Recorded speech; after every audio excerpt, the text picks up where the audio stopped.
Ladies and gentlemen, welcome back to this session of scheme of work. We're still continuing with our topic, the scheme of work. We were looking at the importance of a scheme of work, which we said, why scheme? Why do we need to scheme? And when we completed the other session, we had looked at the importance of a scheme of work, which we called why scheme. Right now, we're continuing with the planning. A scheme helps us to plan. It's our plan, us as teachers. Plan what we want to do and how we're going to do it. It ensures that all the relevant topics and concepts are covered. It's in the plan where you know the details of what you're going to cover. You don't bring in any other thing, your own goal, your own line, your own purpose. By outlining the sequence, what follows what in the topic, a scheme of work provides for us kind of a structure, a frame of the house, a frame of what you're going to teach, a skeleton of what we're going to teach. So a scheme of work helps us to see how the structure is arranged. It's providing us with the structure of what is going to be taught and how it's going to be delivered. It serves as a communication tool between different stakeholders. There are many stakeholders in the teaching. We have the students, we have the parents, we have the teachers, the administrator, the boards, and the rest. So it's kind of a communication tool. You're not there, you just present your scheme of work, people know what you're going to do. They don't need to ask you what are you going to teach, how are you going to teach. They just look at it and they know what you're going to teach. It helps a teacher to plan the design of assessment.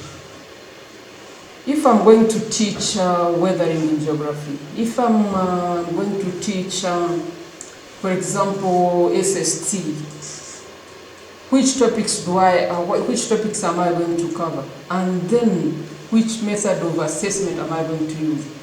Should it be continuous? How am I going to assess it? Which questions am I supposed to set? So it helps us to accurately measure what we want to achieve and how we want to achieve it. A scheme of work ensures that content activities are planned. Which activities am I going to do? Remember, we have a method there, a column for a method.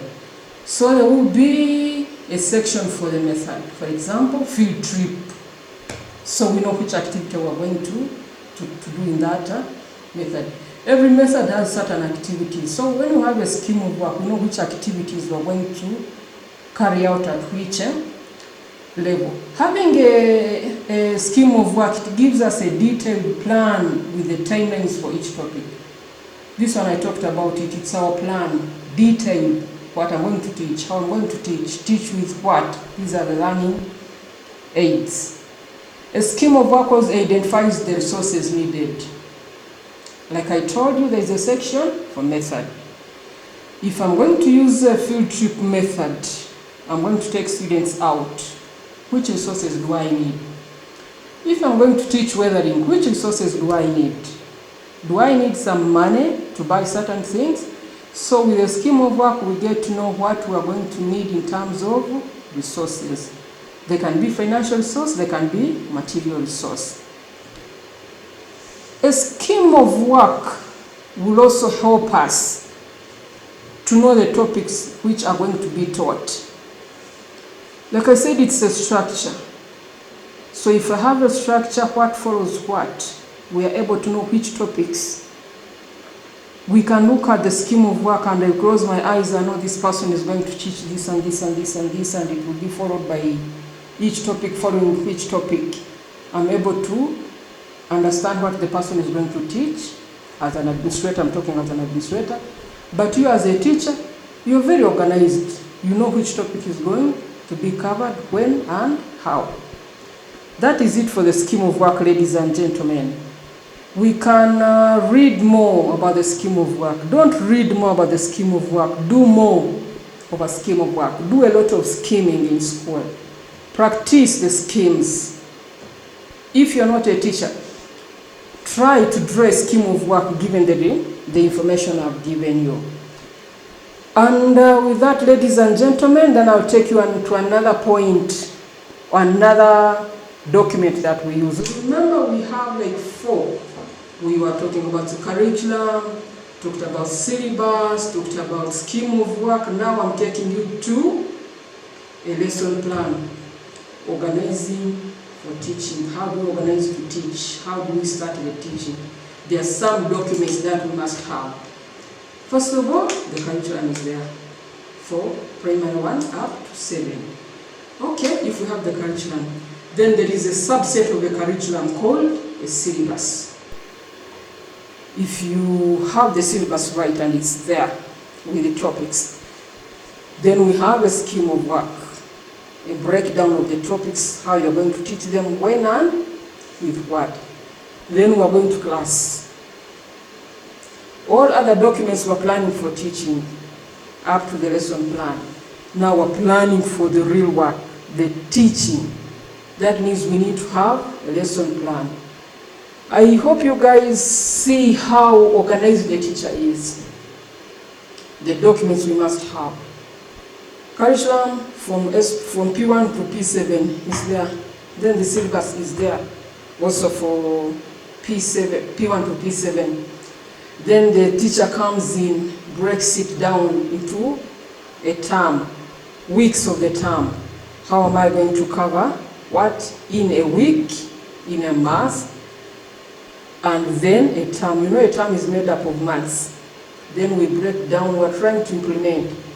The other are plans, here we are implementing. And the final implementation is the lesson plan. This one is done by the teacher when he's going to class. That means the period, the length varies. Scheme of work, we are saying it's for a term. The syllabus, we said, it's for a level, from which level to another level. The scheme of work is coming in for a term. We draw it per term, preferably per term. You can draw for all the years, but things change, we do it per term. And here I am planning for these 3 hours. The period we are calling is a triple.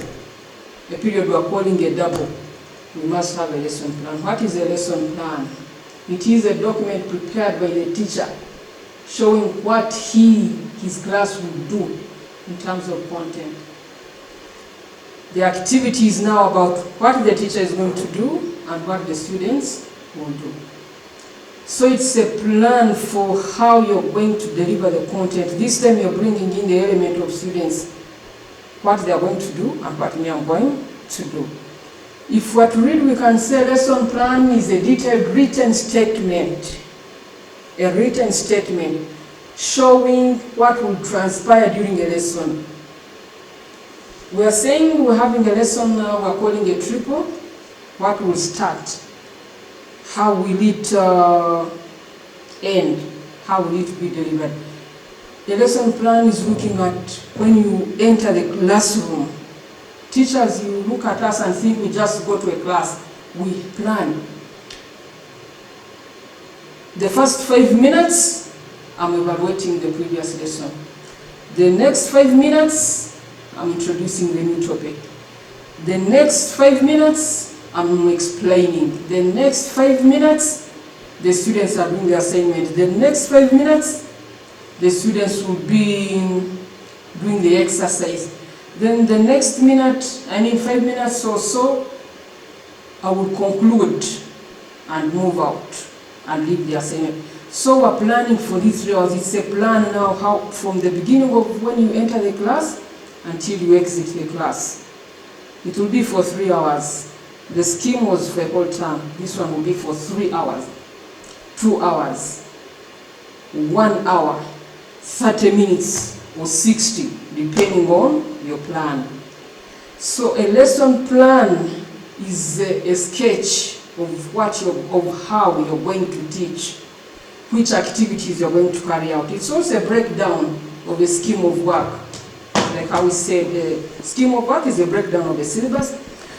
Then the lesson plan is a breakdown of a scheme of work. Any good teacher is expected to have a scheme, to have a lesson plan. You don't go to class and start teaching. You must plan and which activities. You can't believe it. When we have a lesson plan, we have the activities for teacher, we have activities for the student. We have the objectives We have which content. We are very organized. And how do we get organized? By having a scheme of work. So I'm saying every good teacher must have a lesson plan. And we know how to draw a lesson plan. Well, we'll teach you how to draw a lesson plan. And that will take us to why do we need a lesson plan? Why do we need a lesson plan? We have looked at a lesson plan, what it is. It's a plan of how the teacher is going to deliver the content, starting from the first minute of the class to the last minute. The activities are spelled out. The activities for the students are also spelled out. The question is, why do we need a lesson plan? Why daily lesson plan? There is a bad habit of teachers who have taught for many years, for 30 years. They say don't need a lesson plan. But if you don't have a lesson plan, you tend to meander. You move away from what you're supposed to teach. So the scheme, the lesson plan is a roadmap for the teacher for this lesson. From minute 1, we account for minute 1, we account for the last minute. If I'm saying it's a triple, we count the 3 hours and what we're going to be doing in a class. Why do we need to have a lesson plan? We can say the importance of a lesson plan is to avoid omissions and prevent repetitions. When you write, you have something written down, you know what you have repeated, you know what you are going to omit. So you are able to know what are you likely to miss or what are you likely to repeat. With the lesson plan, you are organized. You know what you are going to teach and you can't repeat activities. But if you are in a class and you don't have a lesson plan, you'll be diverted. You might end up teaching things you taught last time. When you're talking, the students can divert you. You move away from weathering and start talking about another topic. You move away from arithmetic and you're talking about home affairs. So with the skill, with the lesson plan, we avoid omissions and prevent repetitions. When you have a lesson plan, well prepared earlier on before coming to a class, you know which teaching method you're going to use. There are some factors which determine the teaching method, like I told you. Which method am I going to use? With a lesson plan, you are able to select the methods. There are many, depending on several factors that we discuss. When you have your lesson plan, it must show us which method are you going to use, and you follow it. There is a tendency of having a lesson plan here and doing something different. You say you're going to use this method of teaching, you don't use it. You say you're going to use this teaching aid, you don't use it. That's also a danger. Teachers who have taught for a long time, they tend to ignore this. You can be forced to make a lesson plan, but don't use it. If I'm to supervise you, I would want you to draw a lesson plan, that is one. And then I want you to implement it. There is making a lesson plan and using it is different. It delimits the field of work and prevents wandering off. Like I told you, you reach a class, you don't have a lesson plan, you don't know how much content you're going to teach. How much content? How much content will determine how many hours or how many minutes you need. So with the lesson plan, you're able to cover that. I'm going to teach this topic, it will take me 3 hours, and I will not move away because my topics are these and these and these are there. I have them written down. The most important thing, not very important though, is when you're not there.